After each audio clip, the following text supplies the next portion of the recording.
I'm sure you'd agree that it's a rare privilege to have witnessed the legacy of someone as visionary as Ratan Tata. In fact, his passing leaves behind an immense void, not just in the corporate world, but in the heart of our nation. My colleague Radhika Ramaswamy joins us with a quick update from Mr. Tata's residence. Radhika, Mr. Tata's body will be kept at the National Centre for Performing Arts from now till about 4 p.m. this afternoon, where people can pay their last respects. Right, Ratan Tata, in fact, his mortal remains will be kept at NCPA. Just about a few minutes back, his mortal remains were taken away from his residence where I was, and now, of course, we're on our way to NCPA, where his mortal remains will be kept for people to view and pay tribute to for the next 5 hours. From 10 a.m. till 4 p.m. is when the mortal remains will be kept for public viewing. Of course, we are expecting people from a cross-section of industries, as well as those from political circles and common man, to pay their tribute, pay their honor to the legendary visionary industrialist. Of course, Ratan Tata leaving behind a huge legacy, nation paying tribute, nation mourning the loss. There had been outpouring of tribute since last night, be it Prime Minister of the country, President of the country, cabinet ministers, and of course people from the entertainment and sports circle, and several from the industries paying their tributes and talking about his achievements, accomplishments, how he was not just an industrialist, how he gave back to the society, how he was a philanthropist par excellence, or something that is being spoken about across all circles. So he was not just a business leader, but also somebody who was committed to the society. A visionary leader who was a respected industrial, an icon, a legend, is how people remember Ratan Tata as, which is why people will be paying their last respects. Of course, thousands of people will be gathering at NCPA, is what we expect from a cross-section of sectors.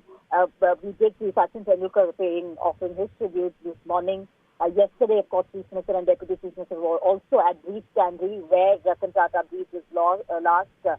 In fact, Ratan Tata, of course, his priorities, as people say, remain firmly rooted in ethical leadership and community welfare. It was not just about expanding industries, not just about acquisitions and accomplishments, within the Tata Group, but people very often talk about how he believed in doing well for the people at large, for the middle class, for the poor, how he can bring difference to the society is something he often speaks about, and that was something he was committed towards.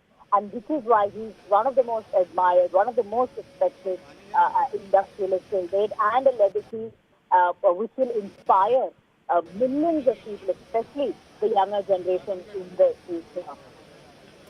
Right, but interestingly, Radhika, Mr. Tata, despite his immense influence and control over more than 30 companies operating in about 100 countries across 6 continents, he never appeared on any list of billionaires, right?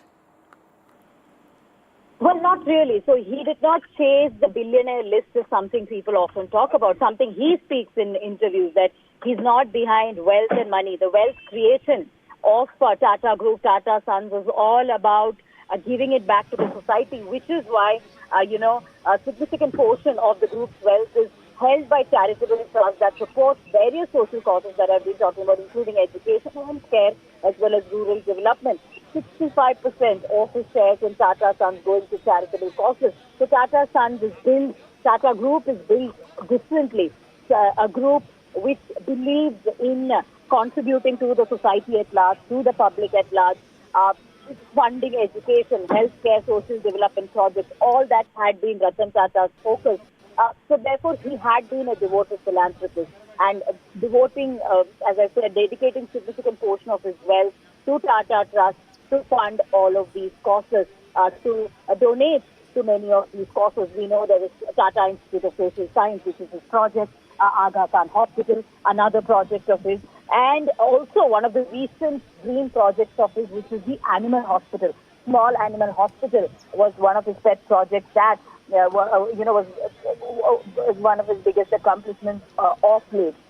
So yes, this is what people talk about more than his business acumen and industrial expansion. It is his philanthropic activities that people often talk about and that he is known and respected for. Right, Mr. Tata was known for his modest lifestyle, which stood in stark contrast to his vast business empire. That's something many have highlighted time and again. But industry titan Ratan Tata, who died at the age of 86, last evening will be cremated with full state honours. In fact, the national flag will be flown at half-mast across government offices in Maharashtra as a mark of respect. Radhika, we are told many events scheduled for today have also been cancelled.